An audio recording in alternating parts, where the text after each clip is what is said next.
I want to speak about a topic in the field of spirituality that I think is very important to understand clearly. It has to do with our orientation to the physical, material sphere of existence.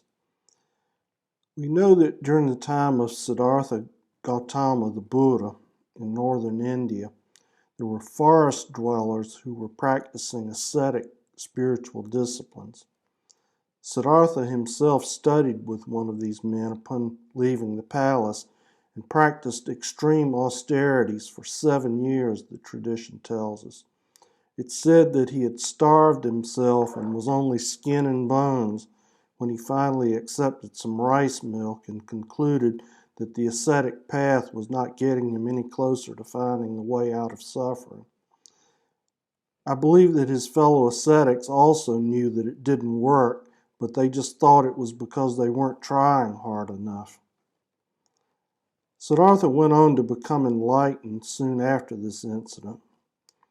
It was often not made clear in the teachings I received in Tibetan Buddhism, but some Zen teachers have pointed out clearly that Siddhartha became awakened precisely because his efforts to, quote, attain, unquote, something were definitively defeated. As long as we're trying to attain enlightenment, our trying implies that we believe we are not there. It's like a carrot and stick. The harder you try, the less likely you are to succeed. This is one of the paradoxes of the spiritual life, and I will point out more of these as I go along. Often spirituality does not work the way we expect or the way that even venerable traditions have taught us they work. As soon as Siddhartha definitively gave up the quest for an end to suffering, the way out became apparent to him. Unfortunately, I believe that, like other sages, his followers weren't always capable of understanding his teachings, and so they introduced distortions and misunderstandings which persist to this day. Yes, I've found that the sacred teachings of tradition are often fundamentally distorted because enlightenment or awakening is never what we think it is. Too many people who didn't have the experience or didn't have the full experience have written about it and given wrong ideas. Even the writings of those who were there have been subsequently misinterpreted. This seems inevitable. We have to learn to listen to our own internal guidance and let life correct us when we go down a wrong pathway. Like Siddhartha, we have to realize when a teaching isn't helping us, and then we have to try another way instead of blaming our supposed lack of effort. Of course, this assumes that one is making an honest effort and not just slacking off.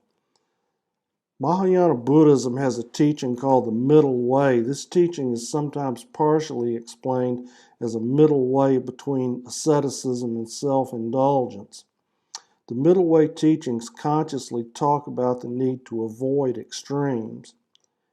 There have still been ascetics in Mahayana Buddhism, but at least the middle way teachings are there to put the brakes on the most extreme excesses.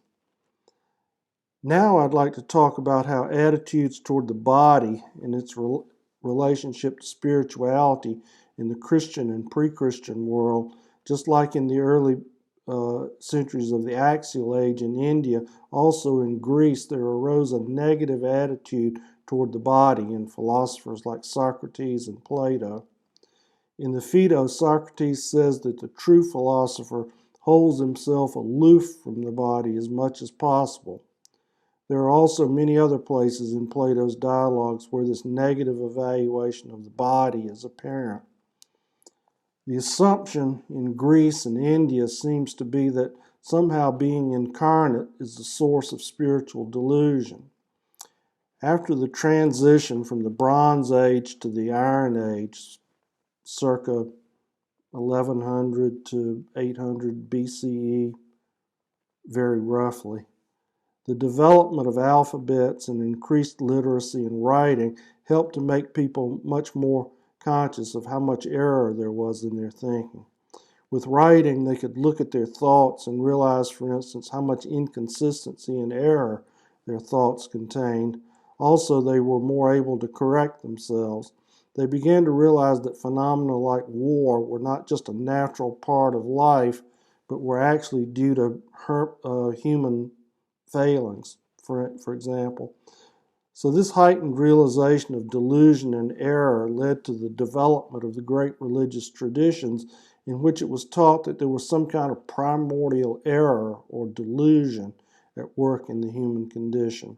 This kind of realization appears to have been lacking in earlier times.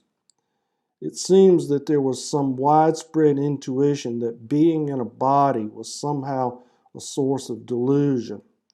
In my experience, as I shall explain, this is actually true, but at least from my present point of view, the remedy they chose was not the correct one. I'll continue to explore this topic in subsequent videos, so stay tuned.